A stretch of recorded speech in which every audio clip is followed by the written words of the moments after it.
मित्रांनो, जय शिवराय. जळगाव जिल्ह्यातील शेंदुर्णी गावात सध्या आपण आहे. हीच ती दावण आहे. 1 वर्षापूर्वी माझ्या मते या गोठ्यावरती येऊन गेलो होतो. बिजल्या नावाचा बैल, एक चांगला पळणारा बैल, ज्यावेळेस त्याची खरेदी विक्री झाली तर त्या दरम्यान आपण या गोठ्यावरती येऊन गेलो होतो. पण प्रॉपर गोठ्यावर नव्हतं आलो, दुसऱ्याच्या गोठ्यावरती आपण मुलाखत केली होती. आज त्यांच्या स्वतःच्या गोठ्यावर आलो आणि इकडं थोडं कॅमेरा फिरवा पाठीमागं.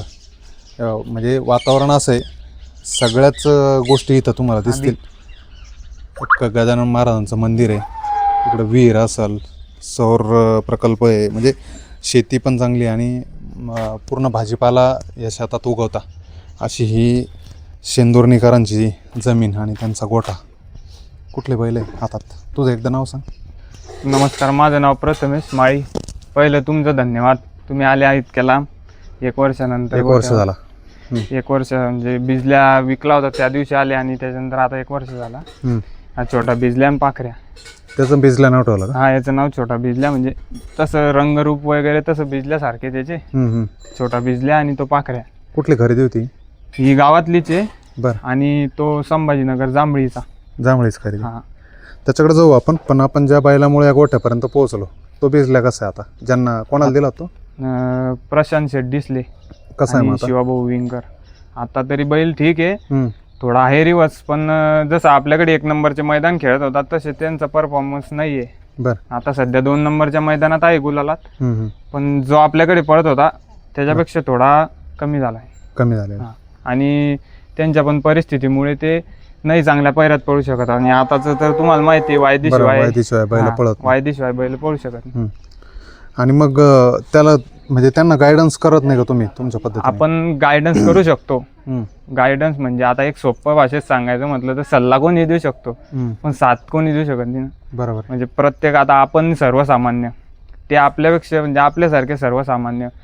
आणि बैल पळवायचा म्हटला म्हणजे एका मैदानाला त्यांना तरी 10,000 रुपये खर्च. बरोबर.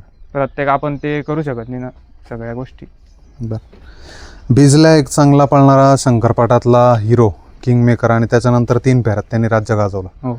आणि चांगल्या म्हणजे अंधारातल्या बैलांना घेऊन कुठेतरी अंधारातल्या बैलांना घेऊन पळाला. आणि बिनजोडला 11 बिनजोड झाल्या, त्यापैकी 11च्या 11 विन झाल्या. फक्त एक गाडी आमच्या चुकीमुळे मार खाल्ली होती. बरं. याची कधीची खरेदी छोटा बिजल्या? याला घेऊन तरी 8 महिने झाले. आणि किती रुपयाची खरेदी झाली? आज खरेदी होती, जास्त पैशाची नव्हती, 60,000चा घेतला होता आपण. बरं. कशात पळवला आतापर्यंत शंकरपट आणि बिनजोड, 2 बिनजोड केल्या. दोघं बिनजोडला आपलं म्हणजे आपल्या मनासारखं नाही झालं, मग आपण बंद केल्या. आणि फेरे चालू आहे फक्त. आणि शंकरपटाला 5-6 शंकरपट खेळले. 6 शंकरपटात गुलाल झाला. बरं. आणि हा कधीची खरेदी? पाखऱ्याला घेऊन 1 वर्ष झाला. बरं. तो कितीची खरेदी?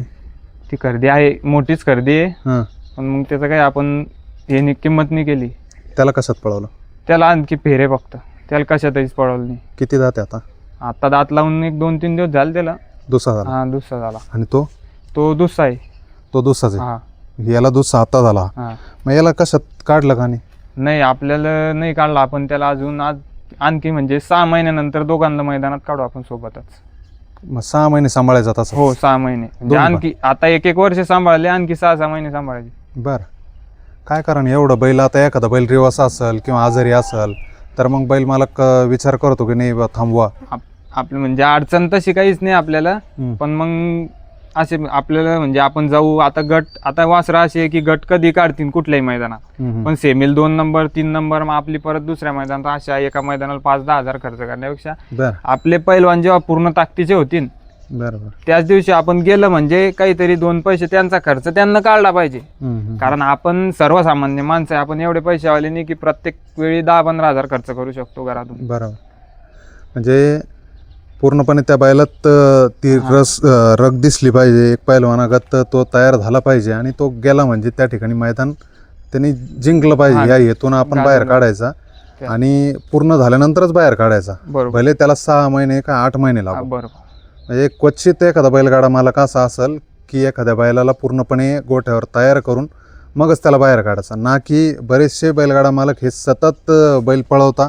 बैल भले रिवाज जरी आला तरी त्याच्यावर खर्च करून मैदानात घेऊन जातील, खर्च करतील आणि ती परंपरा चालू ठेवता. पण काकाश्री काय सांगाल? काय सांगता आता प्रथमेशकडे दिले सगळं. आम्ही सोपवून आम्ही शेतीमध्ये असतो, त्याच्यामुळे जमत नाही. तो बघतो काय करायचं काय नाही द्यायचं नियोजन.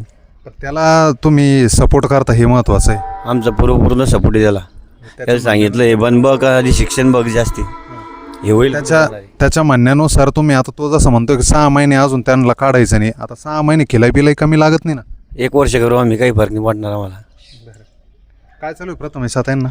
खिल्लाई तर तसं आता खिल्लार चालू आहे 4 महिन्यापासून. बरं, बाकी आणि दूध किल्लारचा काय रिझल्ट जाणून आला? खिल्लारचा रिझल्ट आला आपल्याला. म्हणजे असं काही नाही की आता तुम्ही आले बाईट घ्यायला म्हणून, तसं काहीच नाही. नाही ते आता हा अचानक विषय निघला, पण माझा बरेचसे जवळपास 90% बैल हे किल्लारच्या खाद्यावरती आहे. म्हणजे आम्ही बाईट बघितल्या भरपूर नामांकित बैलांना आहे, आणि मेन म्हणजे बारीक वासरांना त्याचा रिझल्ट 1 नंबर आहे. रिझल्ट मी आतापर्यंत खाद्य सांगितलं नव्हतं, पण आता सांगतोय. आपल्यामुळे म्हणजे आपली जे बाईट पाहतील त्यांचा काहीतरी फायदा झाला पाहिजे. नक्कीच 2 लोकांचा फायदा झाला पाहिजे. दूध आहे आणि खिल्लार आहे, बाकी काहीच नाही. आणि बाकी मग त्यांना फेरे वगैरे कसं? फक्त फेरे, बाकीची मेहनत काहीच नाही आपल्याजवळ. कारण आता तुम्ही पाहिलं बैल किती लांब आहे, पांधी बिंदी. आता तुमच्याकडे येण्याचा रस्ता आता मी ते व्हिडिओत दाखवतोच, पण अशा पद्धतीचा रस्ता आहे तुमची. ही परिस्थिती कायमस्वरूपी 12 महिने कंटिन्यू. म्हणजे पावसाळ्यातले 5 महिन्यातले आम्हाला फक्त 1 महिना, 5 महिन्यामधून 1 महिना आम्हाला बाईकवर येता येतं. 4 महिने पायी यायचंय. बरं. आणि बैलांना वासरांना कुठल्याही प्रकारचा व्यायाम नाही, काहीच नाही, फक्त फेरे. बिजल्या जेव्हापासून विकला तेव्हापासून याच्यात इंटरेस्ट कमी केला का मग तुम्ही लोकांनी सगळ्यांनी? काका म्हणजे इंटरेस्ट भरपूर आहे आमचा, तसं काही नाही. आम्ही 10 लाखाचा बिजल्या विकला. मी सांगितलं काका त्यांचा एवढा सपोर्ट आहे की 20 लाखाचा पण बैल आता ते घेऊ शकता. बरोबर. आपलं तर तसं सर्वसामान्यच आहे आपण, पण आपल्या 24 तासामधले जर आपण 12 तास याच्यात दिले तर ते माझ्यासाठी 20 लाखाचा पण बैल घेऊ शकता. पण आपल्याला शून्यातून पहिले जसं केलं होतं तसंच करायचं. म्हणजे एक अर्थ सांगायचा अर्थ असा, आपण झिरोला हिरो करू शकतो. कुठला खांदी पळतो? हा दोघी खांदी आतनं, आणि हा तो दोघी खांदी बाहेरनं. तो आतला हा बाहेरून? हो. बरं, म्हणजे बरोबर वस्तू पण असं निवडलं तुम्ही हो की कुठल्याही मैदानात पायऱ्याची अडचण आली तर नाही. पायऱ्याचे आणि दोघं पळतात सोबत, दोघांचे फेरे झाले. बरं, जातीला वेगळे आहे दोन्ही? हा, तो म्हैसूर आहे. हा म्हैसूर आहे, तो किल्लार धनगरी किल्लार मध्ये येतो. प्रॉपर किल्लार एकदम. म्हणजे आपण फक्त त्याची क्वालिटी पाहून घेतलं होतं, त्याला हाणलं नव्हतं, फेरा नव्हता, काहीच नव्हतं. आणि आपलं मैत्री व्यवहार झाला होता, त्याच्यामुळे आपण किंमत. स्वभावाला कसा आहे? स्वभावाला गरम, म्हणजे आहे रागीट पण आहे, पण शांतता एवढा प्रेमळ आहे. म्हणजे आपण अनुभवी माणसांना माहिती किल्लारचं कसं वैशिष्ट्य आहे, जेवढे आपण जीव लावतो बरोबर तेवढं ते हे राहतं. नक्कीच. एक आता व्यवसाय म्हणून नाही, खरेदी विक्री म्हणून नाही, कारण की पिजल्या विकला होता त्याच्यानंतर 1 वर्षानंतर आपण योगा आलो इकडे, ते लक्षाच्या गोठ्यावर गेलो, म्हणून म्हटलं चला तुमच्याकडे भेट द्यावं. पण ह्या वासरांना मागणी होत नाही का? मागणी झाली. तुझे संपर्क आहे? संपर्क आपले भरपूर आहे. म्हणजे आज महाराष्ट्रात 2 बैल पळत आहे, त्यांचं नाव नाही घेऊ शकत, पण टॉप 10 मधले ते 2, टॉप 10 मध्ये ते 2 आहे. ते 2 वासरच पळत आहे एकाच मालकाचे. त्याच्या मालकानं पाखऱ्याला 6 महिन्यापूर्वी मागितला होता. म्हणजे आपण जेवढ्याचा घेतलाय त्याच्या 3 पट रकमेनं मागितला होता, फक्त एकाच फेऱ्यावर. एका फेऱ्या.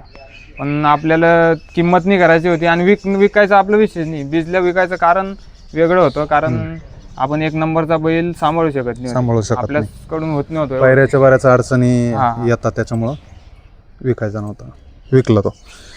चालतं, शुभेच्छा राहतील. दोन्ही वासरं चांगले. आता मेन म्हणजे आम्हाला याच्या मागे पूर्णपणे सपोर्ट आहे. आमचे मित्रचे ड्रायव्हर आहे चेतन भाऊ म्हणून पौरचे, त्यांचा एवढा सपोर्ट आहे.